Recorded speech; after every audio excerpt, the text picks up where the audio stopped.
All right, what's up, guys? Joby here from CrossFit Virilis. Here's lesson 23. I'm doing nasty girls. All right, so 3 rounds, classic. It's actually one of my favorite workouts, if not my favorite. We just did it recently too. 3 rounds of 50 squats, 7 ring muscle ups, and 10 hang power cleans. Didn't write the weight down there. So 135 for guys, 95 for ladies. So the big thing here is balancing the progression for the ring muscle up. This one was, if I remember correctly, this one was pretty tricky to get in the hour. But I think the big thing is making sure that we touch up on everybody on the ring muscle, the squats, you know, depending on your athletes, but you can get through that one pretty quick. And then the hang power cleans, doing it with PVC pipe, you can get through that pretty quick.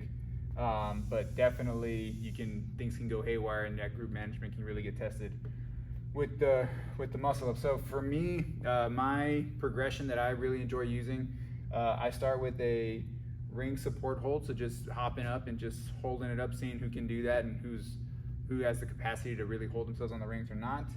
After that, I like to do a standing transition. So what I'll do is I'll have people put their feet right under the rings. We're already in the false grip, and I'll kind of go over that and be like, look guys, this is what the false grip looks like.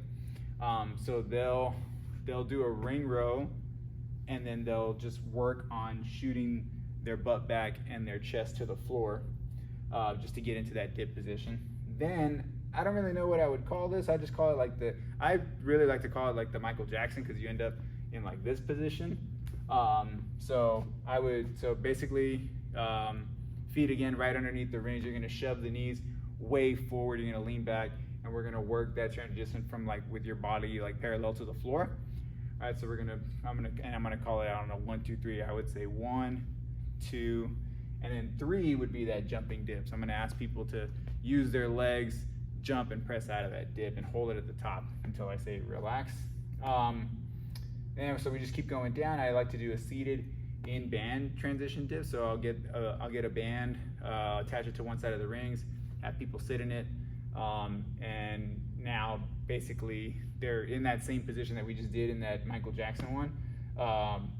However, they're supported by the band, so now it's really up to them to focus on pulling to the right spot and really turning that shoulder over quickly.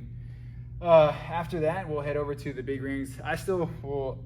I'll give people a spot, those that are comfortable getting on the big rings, and we'll do a strict muscle up attempt first.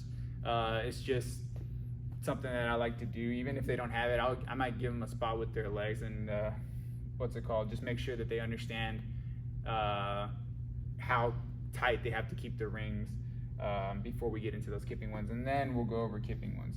So the athletes that I chose, we have our beginner athlete. His name is Rio. He's been with us for about 3 months or so now. He actually has pretty decent capacity for most things. I know he's not there on the muscle up yet, but I know he can hold himself up on the rings. So for him, I would like to do that Michael Jackson transition plus that jumping dip. So he would get set in that position, pull, get into that dip position, and then jump and press. He'd do 7 of those every round. Our intermediate athlete, he's been with us for a few years. He doesn't quite have muscle ups yet, but I know he can do strict dips, and he's very capable of doing that seated transition, so just continuing to lower the body, get even longer. So he would do that seated and band transition. I would challenge him to use a lighter band than he's used to using for that one. I would leave the reps as is. He can do all 7. He would actually dip out of it each time as well, but I know he can handle that. I would push him to just use, like I said, use that more challenging band and get that done in about 2 sets each time, so like 4 and 3 every time. And then our advanced athlete, Q, he's been with us for quite some time. He's been with us for a number of years. He does have kipping muscle. He can string a good amount of reps together. Nothing crazy, but for him, I would just push him to. He's definitely not one to really enjoy pushing on workouts, or he does. Actually, that's not true. He does push, but then he just kind of like red lines too quickly and crashes. So I would challenge him to hit a decent pace for that first round, look up at the clock, and then try to make each round consistent. Try to stay with that initial time that he sets. I would say he should be getting the muscle ups done in about 3 sets each time. He could definitely do about a 3-2-2 every time, and that would be my goal for him. So that's what I got for Nasty Girls, and y'all have a great day.